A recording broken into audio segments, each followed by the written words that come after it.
want y'all to stay here together in the camera. I need to see y'all together in this camera right now. That's right. This is a good look. I gotta see this. Oh man, look at this. This is health in the making, man. This is beautiful health. Give me a round of applause. Give them a round of applause. Give them a round of applause. They're in the building.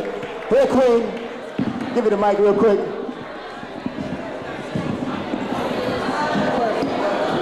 One, two.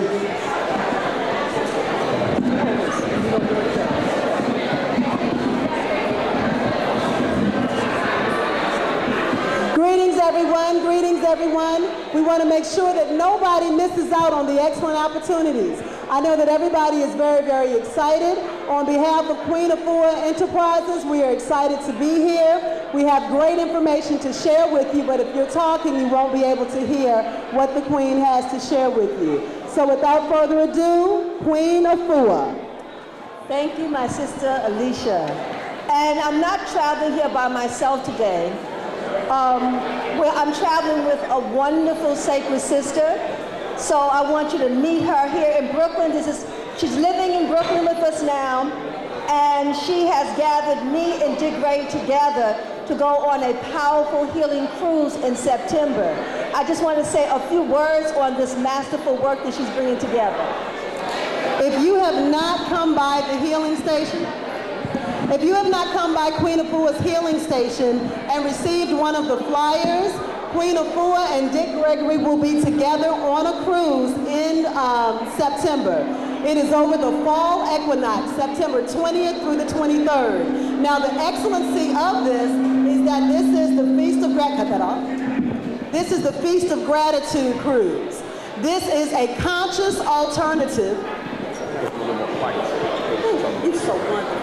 Hey, everybody, if y'all could do us a quick minute, because our mothers are speaking right now.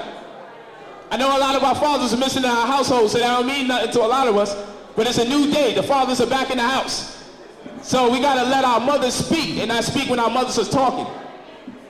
Can we get down with that? Everybody, let's give our mothers some respect, please.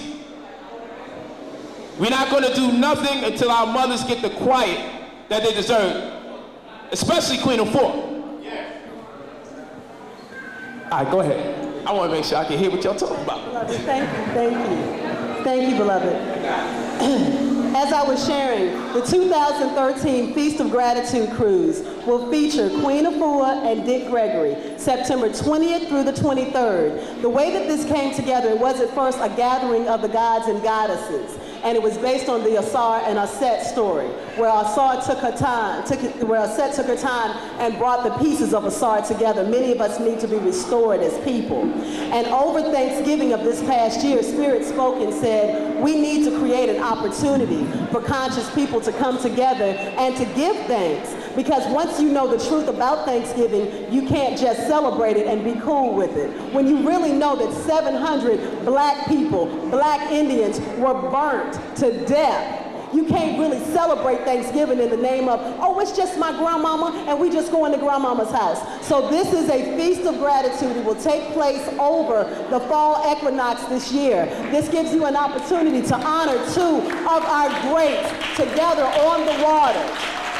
Now, the very excellent part that you will be able to take an opportunity to experience is that while we are in Nassau, Bahamas, Queen Afua and several of the sacred women will be going into the waters, and they will be doing an ancestor ritual. This is going to be twofold, and for those of you that are scared of rituals, stay at home, okay?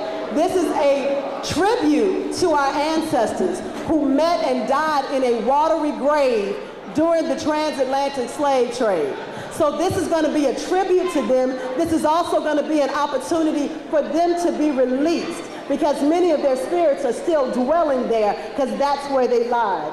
So Queen and several of the sacred women of the area will be going. We would love for you to come. This is the flyer as well as the registration form. All the information is there. I am Sister Alicia. I am the Chief Operations Officer of Queen Afua International, as well as the owner of Honor and Glory Executive Travel. I bear witness to what my brother Polite was sharing about making everything be in the family. I'm a part of the family business. We make things work. You cannot do it outside of your family, because what you do is you divide your household, and a house divided will not stand. So if you are interested, get over your fear of being on the water. The first thing I hear when I present cruises to black people, many black people, well, you remember the last thing that happened the last time we was on the water? Get over it. I am of the same mindset as my brother. We are going to advance as a people. So if you can imagine all of us conscious people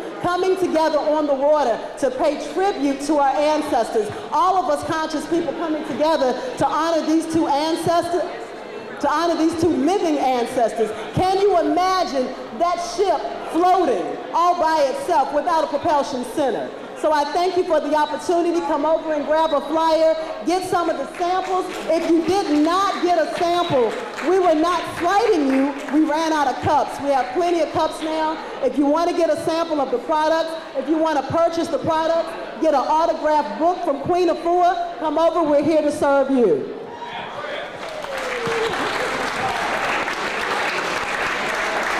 Whoa, I am sitting next to what made my legacy legacy. Everybody, I need y'all to be quiet, please. Take it down. Take it down. Take it down. Thank you. See, that's why I try to allow the vendors to be in here while y'all doing business. I'm going to set up venues where y'all going to be outside so the audience can be quiet, if that's the case. Thank you. Take it down and whisper to each other. Don't whisper, no talking. No talking, period. That's right. Thank you. My son. Let the queen do her thing. Then you could operate your business. That's my son, Polite. Ooh, this is a major experience for me, because I started on this path when I was 17 in 1970. And I started on it from a book that totally changed my life. And that book was from and written by GREGORY, Cooking with Mother Nature. Because of his book and his family and his stories and his fight for our wellness, I was able to get rid of my chronic asthma, my chronic eczema, my chronic arthritis, my PMS, my headaches, all that was dis-ease. I was out of tune and I was toxic. So I started my first fast on GREGORY's work. So welcome to Brooklyn.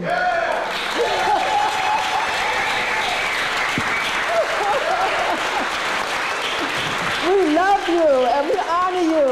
And you're always in our heart, and you're our champion healer, champion freedom fighter, and we thank you. To King Simon, I thank you for committing your life to keeping our people together, working together. Thank you. We love you. To my son, Brother Polite, for sharing supreme wisdom and understanding. He is truly a powerful leader, and I walk with you. To Alicia, your masterful business skills and helping to resurrect our community financially as well. Black Wall Street lives. To Ali, my son, who's not here right now, but he is steadying the course. And I thank him for being a champion of wellness. Thank you. Before Honorable GREGORY comes up and transforms us this evening, something came down the pipe for me to do. I'm very private, but that doesn't help anybody. But young people kind of cornered me, and they asked something of me. And I just looked at them. I said, are you for real? Well, it's all coming together through this statement that I'm making to you for the first time. 25 years ago, because some of you have questions, I, Queen Afua, was married to Reverend Philip Valentine. Who knew that? Who cared? We shared a life together, we shared vision, we shared children, we shared a home. Our lives intertwined, and then the crash. We separated. Some husbands, wives, mates, lovers leave with rage and hate, Doors slam, one cries out. Some leave with deep-rooted spiritual cancer, a gaping hole in their soul. Some leave violently, never to return. Some leave with regrets and wish they could have worked it out. Some even leave as friends, and some never look back. 25 years ago, I picked up my children, my bags and suitcase, picked up my life and my business, and I never turned back. But I carried it with me, the relationship, in silence. Then the youth asked, "Queen, Mother, please speak." At the National Black Theater on Father's Day, June 16, 2013, 25 years later, I will look back into the eyes of Reverend Phil Valentine for the first time. For me, for us to take a healing journey home of realness. For sometimes, in order to go forward, one must look back and say, thank you for the lessons. I am wiser, I am older, I am stronger, I am better, more whole than ever.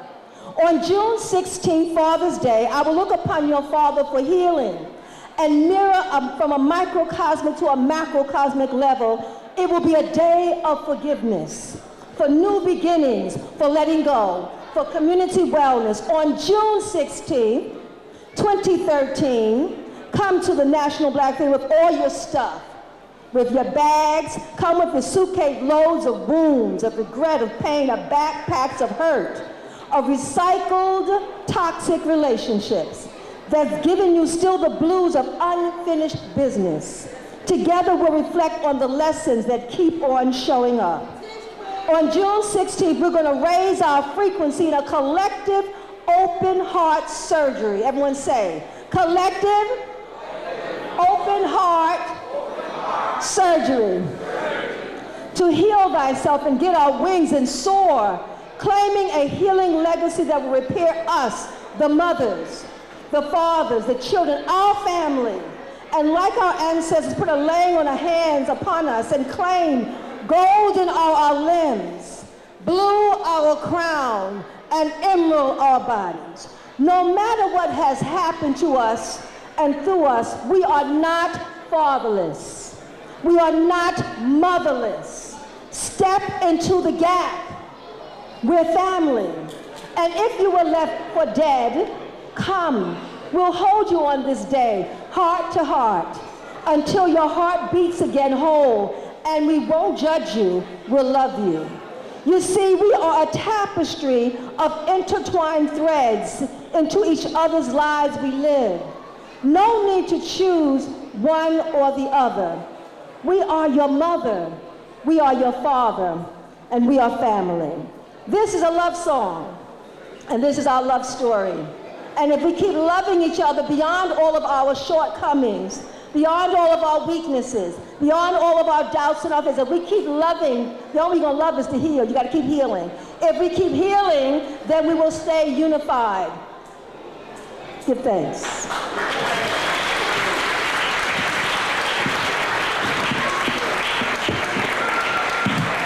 Help you down. Give her a round of applause.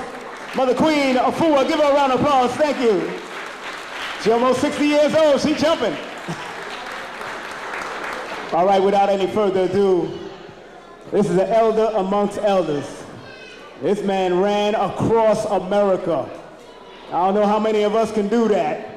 I don't even know how many of these young people can do it today.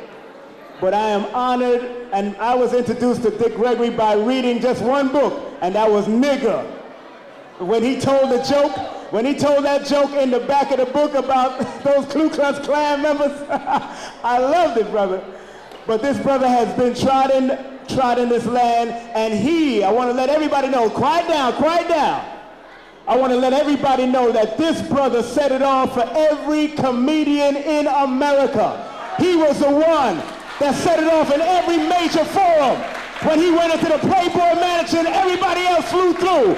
Paul Mooney, Richard Pryor, everybody flew through. This man is the godfather of comedy. As far as I'm concerned, he's an activist. He's strong. He's a researcher. Get up, stand up for the one. Come on, stand up. Get your crusty backsides up right now. And welcome the elder, 81 years and strong. There is no gap between the young and the old. This man has been doing it. He's as young as I am and young as Brother Polite. Welcome our brother, your brother, Dr. Dick Gregory.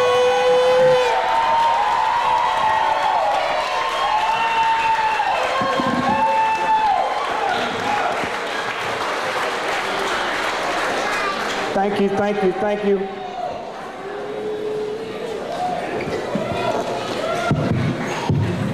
Let me first say,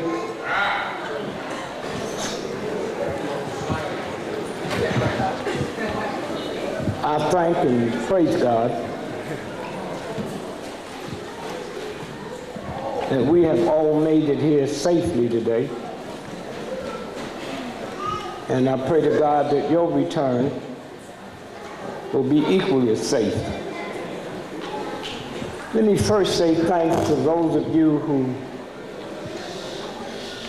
put this together. You don't have to say sure, because I didn't come here to talk of you. I left Rome yesterday evening because I wanted to be here. Okay?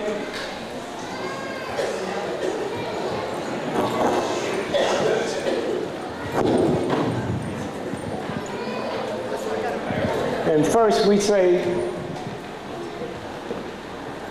to those of you who put the hard work to make this day possible, we say thank you.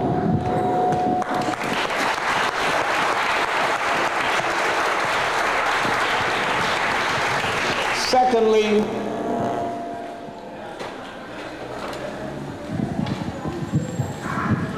I can wait till you to stop, because you might have a reason for talking. But I be around y'all when white folk come up telling you a lot of bullshit and lies. I don't hear no noise.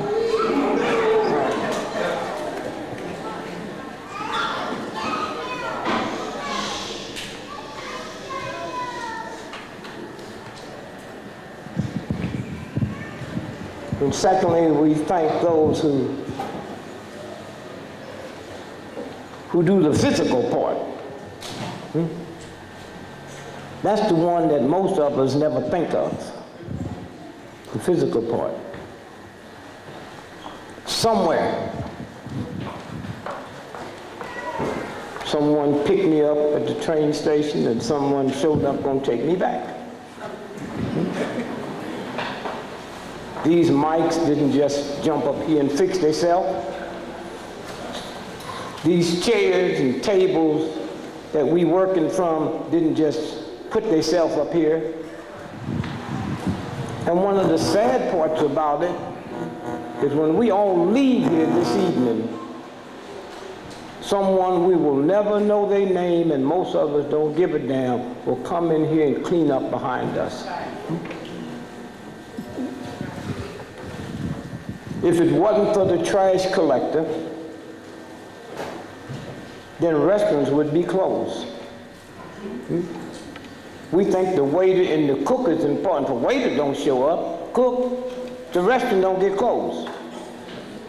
There's certain laws about health. That little insignificant person to us decides if that restaurant gonna be open or closed.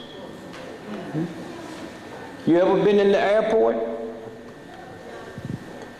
The weather's bad somewhere, the plane don't come in, they don't have to explain it because they done lied to us so much, I don't even want to believe you when you tell them the truth.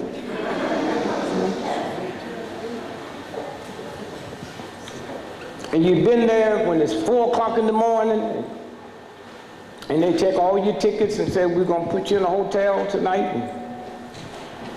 And when you leave there to go to the hotel at 4 o'clock, your plane's out at 7:30. And as you walk out that airport, it is filthy. The toilets have no paper, no soap. The restaurants have ran out of food. And when you leave there and come back for your 7:30 flight, that airport is immaculate. The food has been replenished. The toilets have been cleaned, spotless. There's paper in the toilet, the restaurants are full.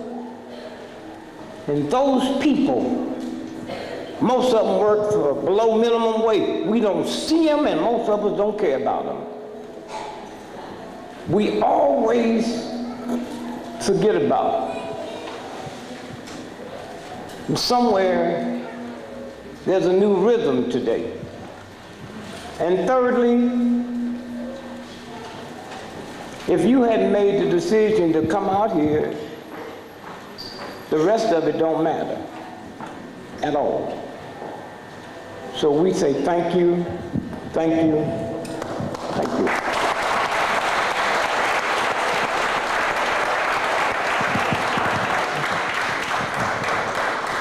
For the benefit of you young folks who don't know who I am, I'm born October the 12th, 1932. I'll be 81 this year.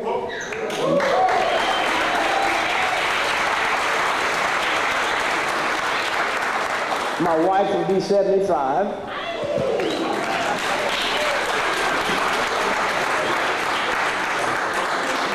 We have been married 54 years. Oh, I didn't say I'm happy.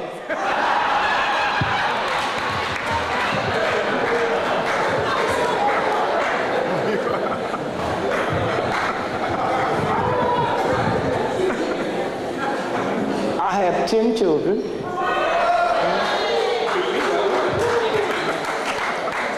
12 grandchildren and 1 great-grand. And I told them everything that I told my children. We live in Plymouth, Massachusetts, around rich folks. And that created a problem because I said to my wife, that was a time when Massachusetts public schools was better than 90% of the private schools.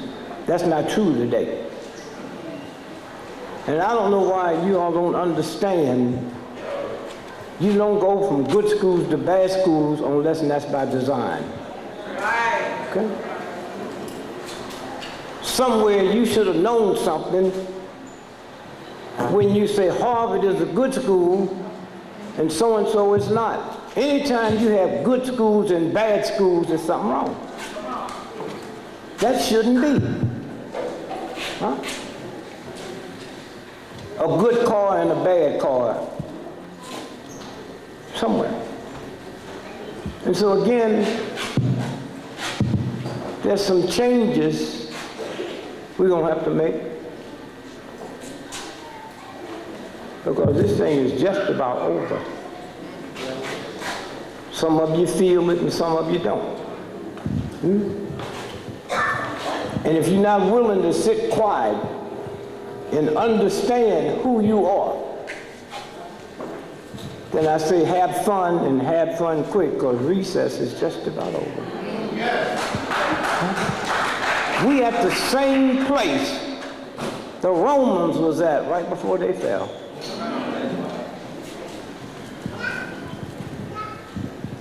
First, we got to understand that the white folks we upset with ain't white. See, white ain't a color, it's an attitude. And if you don't have trillions of dollars in the bank, you can't have the attitude.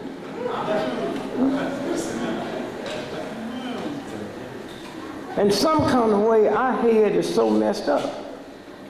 I was talking to a Muslim cousin of mine, and I said, Merry Christmas. I don't celebrate no whitey Christmas, whitey holiday. I said, let me tell you something, boy. If Christmas come on a Monday, Tuesday, Wednesday, Thursday, Friday, or Saturday, and your bank is closed, you celebrating it. Christmas come on a Tuesday, and you can't walk down to the post office and mail a thank you card to your Muslim brother or sister, you celebrating it. See, one of the things we're going to have to stop doing, we're going to have to stop being over black.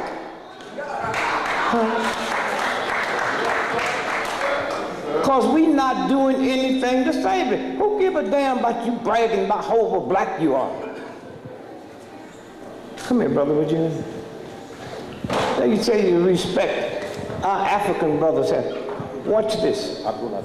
Watch this. See here? Nobody shakes hands like this but a fool. See what the brothers doing there? You don't put a right hand on the right or left on the left.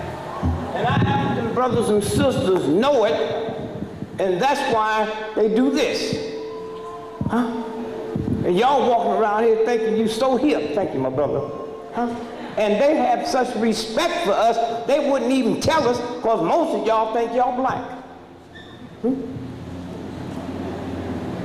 You send your damn children to war to fight for a thug and a heathen and an ungodly fool, and you don't feel nothing? All over the world. Bob Marley called my house. And those of you that know me, the only way you can get me is through my wife.